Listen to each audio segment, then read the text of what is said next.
Well, hello and welcome to another episode of Help Me Believe, the show about Christian apologetics and theology. My name is Hayden Clark, your host. Thanks so much for joining us. Today you're in for a treat. We're doing something a little bit different. My guest today is not a theologian or somebody involved in apologetics or something like that, which we normally do, but mixing it up a little bit today. And my guest today was Chen, who is a political commentator, social commentator, host of Uncensored, the CRTV show. And so you may recognize her from YouTube or Twitter or something like that if you keep up with politics. But Lauren was a great guest to have on. She's very thoughtful, very familiar with why she believes what she believes. And it was a great conversation to have. I'm really thankful that she came on and did this. And so I think you're in for a treat. You'll enjoy it. And we kind of explored how the Christian faith affects our political beliefs and how we vote and that sort of stuff. And so I think you'll find it very useful. Before we get into the episode, wanted to remind you that you can support the show on our Patreon page, at www.patreon.com/helpmebelieve for as little as $1, or if you go at the $5 level, you can get access to the bonus segment, and you won't want to miss the bonus segment today with Lauren Chen, so be sure to go over there and show your support for the show. Thank you, folks, and enjoy the episode.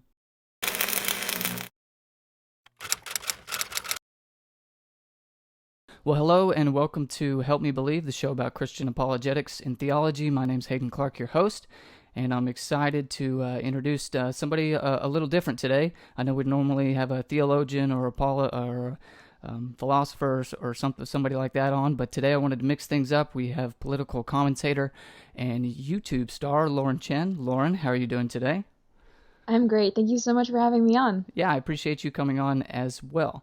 If you don't mind, for our audience that isn't familiar with you, perhaps, if you don't mind telling us a little bit about yourself and what exactly it is that you do. Sure. So I'm a political and social commentator. I started off on YouTube around, I guess, 2.5 years ago. I now host a show called Uncensored on CRTV. A lot of people ask me what's uncensored about it. It's the opinions, not the language. Yeah. That's always something I get. And yeah, I guess I do 3 shows a week. We have, it's on podcast format if you want to check it out, Google's, iTunes, Spotify. And I'm also going to be starting my own column on at a conservative women's magazine called Evie, which is launching next week, actually. Well, that sounds really good. And we'll have links to all of Lauren's things that she does in the description below, by the way. Lauren, how does somebody become a YouTuber and then starts off on YouTube and then ends up as a host on CRTV? How does that process work? How'd that go for you? You know, it's funny. It's something that I'm usually one who, when I was in college, loved to try to plan everything out. But the past 2.5 years have really going to show me that you cannot possibly imagine what your life might end up being. And so YouTube started off as a hobby for me. I studied political science and Middle East studies and Arabic when I was in university. That's what my degree is in. I wasn't working in anything to do with politics at the time. I was working in, I guess, human resources research, just as a researcher. And I started a YouTube channel as a hobby, talking about social issues that concern me, things like transgenderism and, concepts of privilege and things like that. And I'm fortunate enough that my videos eventually gained enough traction that I was able to eventually kind of go part-time at my other job and then eventually dedicate my time entirely to YouTube. And then I think it was July of last year, CRTV approached me, said they were interested in working together. And this past January is when my show with them launched. So it's really just been, I guess, unexpected blessing after blessing. And I wish I could come out with a book of it. This is how you do it. Mm-hmm. It's really just something that sort of I stumbled upon, and I'm very thankful for it. Yeah, and that's kind of how it goes in life, I guess. You just go out and do things that you're interested in, and then one thing kind of falls in place, and then one thing leads to another. Is that kind of how it went? Yeah, absolutely. And that's why I often get people asking me, so what's the 5-year goal? And yeah. I can tell you what I'm interested in, but honestly, I have no idea at this point what might end up coming to fruition. Yeah, but that's exciting, though. So that's the cool thing about it all. Where did Roaming Millennial come from? And what's kind of the story behind that, or what does it mean? Sure. Well, I mean, it's funny. I perhaps may have maybe started with my real name if I had, known this was going to be like a full-time job. But when I just started on YouTube, these videos were anonymous. My face wasn't on them. They were voiceovers. The views I have, I don't think are controversial, but people are sensitive enough where, I didn't necessarily want to put my name out there. So Roaming Millennial is the little pseudonym that I came up with. And it just has to do with the fact that I've moved around a lot. I've lived in Asia, Europe, the US, and Canada at different points. And, in human resources management, we often break down generations in order to see what the trends are for work habits. And I'm a millennial. So yeah, that's just kind of where it came from. And it's something that I get asked about a lot. Yeah. So I would that's my imagine. not too catchy explanation. That's perfectly fine. I'm a millennial too, by the way. We're in this together. It feels like everyone blames us for everything. Do you get a lot of that? Yeah. Yeah, a lot of that. We don't have control of anything. I don't know how we could possibly get blamed for it. But I know you do a lot of political commentary, and keep up with politics and keep up with my politics through pundits or commentators like yourself. Actually, I don't have traditional cable news or anything like that, so I have a respect for the job. But here we usually talk about the theology, apologetics, Christian faith, that sort of stuff. And so I was going to ask you about your own personal testimony. I know that you are a Christian, and so I was just wondering if you would share with us kind of how you became a Christian or why you are a Christian, or whatever you're comfortable sharing. Sure. Well, growing up, I was, I guess, what you would call a Christmas Easter Catholic. We didn't really go to church much except for like Christmas and Easter, of course. And it was honestly growing up, faith, spirituality was never really something that I thought about. Which looking back, I feel like I've missed out on that experience being able to grow up with Christ, but it's just not something that was really much part of my life. There was, a couple summers where this Baptist group held a Bible camp at my school, which I did go to and I enjoyed. But aside from that, it's not something that I ever really thought about. And as I got a little bit older, kind of growing into my teens, I started becoming more interested in politics and also philosophy. And I went through my angsty, rebellious, like Richard Dawkins, edgy atheist, I'm so smart Yeah. phase, which lasted a few years. I was, of course, insufferable.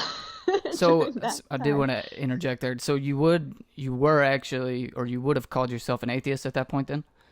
Yeah, absolutely. Okay. I read The God Delusion. At that point, I thought it was very compelling. And don't get me wrong, I don't think Richard Dawkins is a stupid man or anything like that. But, in my opinion, and I think a lot of atheists still have this viewpoint, science negated spirituality. Like I saw those things as conflicting. And I thought because I believe in science and we could, quantify things, then therefore anything to do with any sort of theology was just garbage. Yeah. That was the perspective that I have. That's the perspective that I think a lot of atheists that I speak to still have. But then, when I got, a little bit further into my exploration into philosophy, I came across Plato and Aristotle, who, they're not Christian theologians by any means, Right. but when I began reading theories like the theory of forms and also the allegory of the cave, theory of the unmoved mover, I began to sort of question the reductionist view that I was having, that everything must be spiritual, because at that point I was still very much interested in things like ethics and morals. And so, I started to become more open to the idea of a creator God, which I think, people like Plato and Aristotle were very much for. So I would, at that point, have kind of qualified myself as a deist. And so, I guess I kind of explored different ideas concerning that for a while. But I think, if you are a deist, and, I was someone who very much subscribed to the idea that, okay, there is an objective right and objective wrong. I know myself and humanity, we all fall short of that objective right. And so then it came about how do I rectify that? Yeah. Right? Because, I'm all about the idea that if we have a purpose, if we have something we're here to do, then it is sort of our, I guess, intrinsic need to fulfill that. So just struggling with those questions really in an interesting way brought me full circle back to Christianity. Started reading the Bible, and I'd read it before, but this was the first time where I was like actually genuinely reading it, taking it in, what it was saying about the nature of man, the nature of myself, what sin was. And I think that's around the time that I became born again. I was around 14 or 15. And, at that point, like I said, my family was sort of the Christmas, Easter Catholics. We didn't really have a strong Christian tradition. When I started exploring for myself, a lot of the resources that I was reading about these questions that I was having, they were, I guess, more evangelical sources. And when I compared that to a lot of the Catholic traditions that I had grown up with, um, a lot of Catholicism I just didn't see reflected in the Bible, Mm-hmm. in scriptures, and especially like a lot of I guess the Catholic theories surrounding the role of grace versus works and things like that. Yeah, so since I was 16, I began attending a Baptist church, and I guess ever since then it's just been trying to grow into my role as a Christian. And I think, I went through that phase when I guess what I want to say young teen, where I was like, oh, this is great. I've like reached I'm a Christian now. Yeah. Everything's it's done, which I think a lot of people go through. And then I had this one minister in college who was like, she brought me through survival kit. I had to learn that no, it's like there's a lot of growth that we each need to do.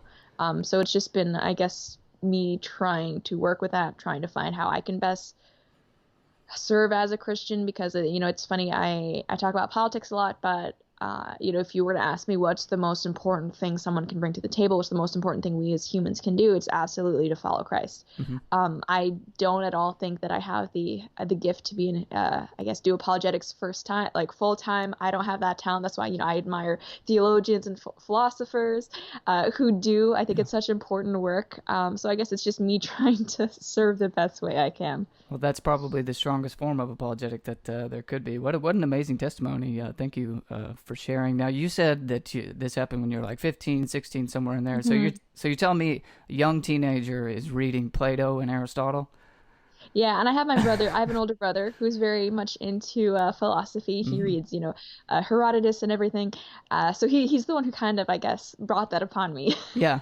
Man, when I was Yeah. when I was 13, 14, 15, even all the way up into my upper teens and early 20s, I would never, I just couldn't imagine picking up a book like that, or picking up a book at all. I didn't really, I grew up in a Christian home, but I didn't really come to faith until I was about 20, 21. And so, Mm-hmm. And you know but what? I talk to atheists, especially those who don't grow up in Christian homes. And there's so much of this idea that Christians have been brainwashed, mhm, just sort of indoctrinated. But so many Christians that I know, my old church, when I was living in the States, like, the pastor's son was going to church every week, was very involved in fellowship, but he didn't get baptized until he was 23, just because he wasn't ready. He needed to go through I guess that experience himself to mhm. come to faith. And that is the story of so many Christians that I know. So it frustrates me when I hear people say like, oh, well, that's just how you're raised. You've never thought about it. Yeah, Christians are very much encouraged to think a lot yeah, about this. So yeah. I'd never thought about it just from an experiential point of view, but yeah, for that objection that Christians are just kind of brainwashed by their parents and that sort of stuff. I mean, my parents are Christians, and I think they're great people, but it really wasn't jammed down my throat at all, not even close. And in fact, my parents would have encouraged me to think for myself and study science, whatever. It doesn't matter. We just want you to be successful. So that's a good point. But so you did mention that your parents were Catholic and you grew up in a Catholic household, even though you're saying that they were Catholic, but just kind of traditional Catholic, not necessarily practicing Catholics, or yeah, which I think is probably representative of most Catholics. mm, If you ask them, they'll tell you they're Catholic. There's a Bible somewhere in the house. yeah. We'll go to mass. But it's not a huge part of the day to day. Okay, so then the move from Catholicism to Protestantism probably wasn't that big of a deal, or was it? It was well, I mean, for me, it was a huge deal. I It remember was. the first time Okay. I went to worship, like I was so like, what is this music? Like I'm so engaged because I'm like one of those awkward people at church who will like I will start crying like, uh, just if I feel the spirit or depending what's going on. Like to me, it's very much an emotional experience. And that's just not something that you see a lot in a Yeah. Catholic mass. So for me, that was like something that was very, very strange and something that I love and I embrace now. But going into it, that was like, ooh, really weird. Since I became a Christian, I've brought my mom and my dad, my grandmother, my brother, to worship, and that's something that they'll come with me. So like, I guess I'm trying to, I'm not a pushy person, but I guess just open their eyes about what matters to me, and why I think it's important to have at least 1 hour a week where we go hear the word of the Lord, we show our gratitude, get together with fellow believers, and I think they're enjoying it. It is a pretty big difference. I mean, just the I guess the practice, the reason why we do it, everything is so formal in masses, and I still love like my Catholic family and everything. I don't mean to rag Yeah, on right. Of Catholics, course. but it was an adjustment, and I think for some of my family it is still an adjustment. Yeah. You said do you still go to a Baptist church, or is that just something you did in the teens, or? So I still think of myself as Baptist, if I had to qualify, but right now I'm going to a Bible church. So I live in Quebec right now, and so there's really not a huge Protestant population. It is very, very much Catholic, and it's being here, I found like the church community isn't quite the same as the States. And I try not to get too bogged down in labels. I mean, in my opinion, as long as something is biblically sound, then I don't have a problem with it. Right. With non-denominational churches, I find like, there are a lot of them out there that are very, very biblically sound.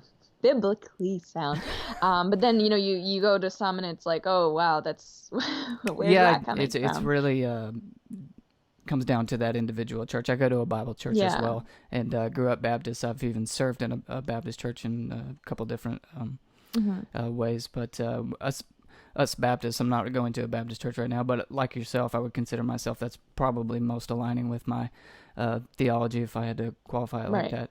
But us Baptists have a running joke that the Catholic converts are usually the best ones because they're ready to work. And we're heavy on the grace, and sometimes we forget about the work. So whenever they convert to Baptist, we really like that.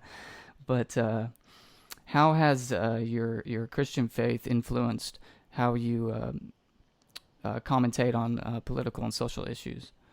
Well, that's something like I've had people who are more liberal, and if anyone I guess isn't familiar, I'm conservative, and I've had people who are more liberal, I guess, kind of challenge me that a lot of my views are just based on the Bible. Like I explained before, I'm someone who I guess relatively late came into Christianity, so a lot of my political views were already pretty established. It just so happens that I think a lot of at least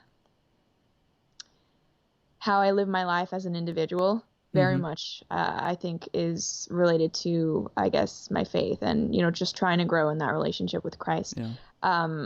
Politically, though, it's not as much of a clear-cut thing. When I think of something like abortion, I know I actually used to be pro-choice. And that's not something that, as soon as I became a Christian, my thought process went back to abortion. It's like, oh, now I oppose this. But, I think as a Christian, you really do grow to appreciate the sanctity of life. Of everyone's life, and that's probably the one issue where I'd be like, it's been most impacted. But even then, there are tons of secular reasons why abortion is wrong, right? It's not something that only Christians can believe. There are reasons where I know tons of atheists who are ironically libertarians, but also just agree that if a person's a person, you can't really justify, oh, it's my choice if there's another life involved. And I mean, aside from that, what I've had a lot of people who, because I'm conservative, I believe in small government. I've had people ask me, how can you call yourself a Christian if you don't want big government programs and blah, blah, blah, blah, blah. And to that, I kind of respond that Christianity is very different than a faith like Islam, in which there's a particular form of government that's prescribed. Right. That wasn't Christ's role or intention when he came to us. So I'd be, I would never want to go to a fellow Christian and say, you're not Christian because you don't believe this. I think there's it's reasonable to say, hey, as brothers and sisters in Christ, let's have this discussion about how we can best fulfill the kingdom of God. But I mean, ultimately, I guess how it's come down to is that my responsibility as a Christian to I guess display Christ-like attributes, including charity and compassion, all of that. I do kind of separate that from government, and I would never want to, I guess, compel someone else to be charitable on my behalf. And I think that's something that people who look at conservative Christians may not understand. But as great as charity is, it's not really charity if it's under compulsion. And I think Christ is also quite clear about that. Yeah. That's a very, I guess, convoluted way to answer your question, but it's perfectly fine. I think I'm tracking with you. So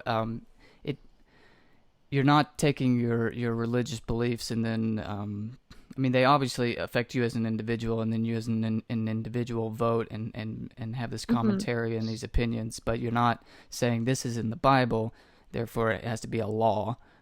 So there seems to be some kind of a spectrum here. Would you say a middle ground, you mentioned Aristotle and some philosophy, so is a middle ground between conservative Christians and the Bible and just Christianity in general, and then how we have to vote and shape our laws and these sort of things? Is a middle ground something like natural law or something like that? Is that something that you think is kind of a middle ground, or what is kind of the linkage there? Well, I think I guess and the thing is, I'm not a libertarian. I wouldn't call myself as libertarian. Small government conservative, so there's a lot of overlap there. But if there's a law that I thought was, I guess, that went against something that I believed was very clear in Scripture, and I believe abortion is one of those things. Obviously I can't separate that. I can't separate my morality from something that I believe is actually affecting lives. Right. But the biggest challenge I have when trying to talk to atheists or anything about politics is the idea that Christian values exist outside of other regular moral principles, which is absolutely not true. In the West, pretty much all values that we have are based on Judeo-Christian principles. Right. And so there are so many reasons why we might support something like the institution of marriage beyond being Christians. Yeah, sure. I mean, Christianity does link up with that, but it's not something that only Christians can appreciate. I think these principles are universal. Sure, Christians, we know exactly why we appreciate it and why it's so important that we do, but it doesn't mean it shouldn't apply to everyone else as well. That makes perfect sense, yeah, for sure. So one last question before we get into the bonus segment. If you're listening, stick around for the bonus segment with Lauren Chen. But one last question is, so political debates can obviously, and this is seen all the time, get out of hand, and people call names, whatever, get offended. They think you're the worst person ever just because you disagree with them on policy or something like that. How should a Christian navigate this landscape, given Christ's commands in the New Testament? Well, this is something that I've discussed quite a bit on social media. Yeah. And I think it's so important that we're Christians first, and then whatever political beliefs we are second. I guess if I had a message to communicate in this segment, it would be that Christianity is so much more important than politics. I mean, because politics are important, don't get me wrong. I talk about them day in and day out. But when we're talking about Christianity, this is an eternal perspective that transcends countries. It transcends generations. It's literally the most important thing that there could be. And, I've seen some people saying that, for example, when it comes to this vitriolic language that's being used in politics, that, we need to get down and dirty and things like that. We need to, I guess, give it to, Team B as much as they're giving it to us. Right. Which is, I mean, I think we can argue to how effective that is. I don't think it's effective at all. But namely, I think it goes against what Christ commanded us to do, how he commanded us to behave. I think, as Christians, we need to hold ourselves to a higher standard, not just because I think people are looking at us and thinking, oh, you should know them by their fruits, but also because if we are God's children, if we're intending to grow with Christ and, show our gratitude for him, then how can we knowingly go against what he wants for us? it's not something that I even want to begin to go down. So, if you're a Christian who's on social media and you're getting involved in all these debates or whatever, that doesn't mean back down from your opinions. That doesn't mean you have to censor yourself if you think you're going to offend someone. Absolutely not. Like, there are some opinions that I have where, there are two genders, for example. That I don't care if that offends someone, but that is how it is. I'm not saying it to be hurtful. It's just, the way it Right. is. I don't think that's being offensive, but then to go and attack someone, to name call, that's just above and beyond and unnecessary. And I think it reflects badly upon all of us, because unfortunately we're living in an age where any bad behavior by one Christian will send the atheists into the spiral of, they're all hypocrites and blah blah blah blah. So I think we also have this responsibility to encourage each other in that as Christians, because it's not always easy. And I Yeah. spend way too much time on Twitter, but yeah. Yeah, we probably all do. But yeah, I think you're right. It's easy to see one side of the aisle, of the political aisle, um, going to places that we don't really want to go, and then you'll see somebody. Okay, so I'll just take our position. I say our because I'm a conservative as well. Say a liberal or a leftist is calling names, doing whatever, and then you have somebody over here on the right, on our side, so to speak, saying, we've got to do that as well if we're going to be as effective. They're going to win because they're willing to go to lengths that we're not.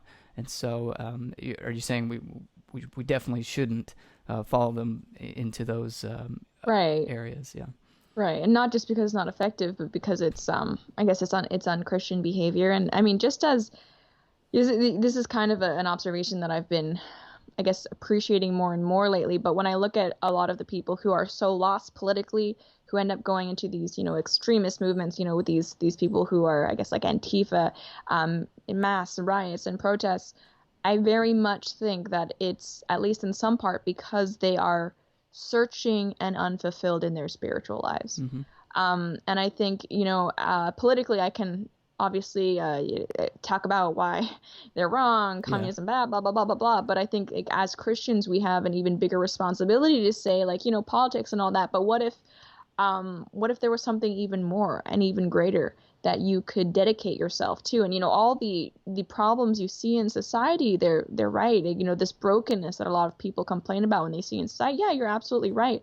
But you're looking at temporal solutions right now. What if there was something that you could involve yourself in, that would not only, I guess, atone for your own shortcomings, Mm-hmm. but that could help atone for the shortcomings of the entire world if you were a part of it, and if you were able to help that grow. And I think that if we were, I guess, more effective and more into evangelizing to a lot of these young people, these lost groups, college campuses in the U.S. are some of the most unreached places.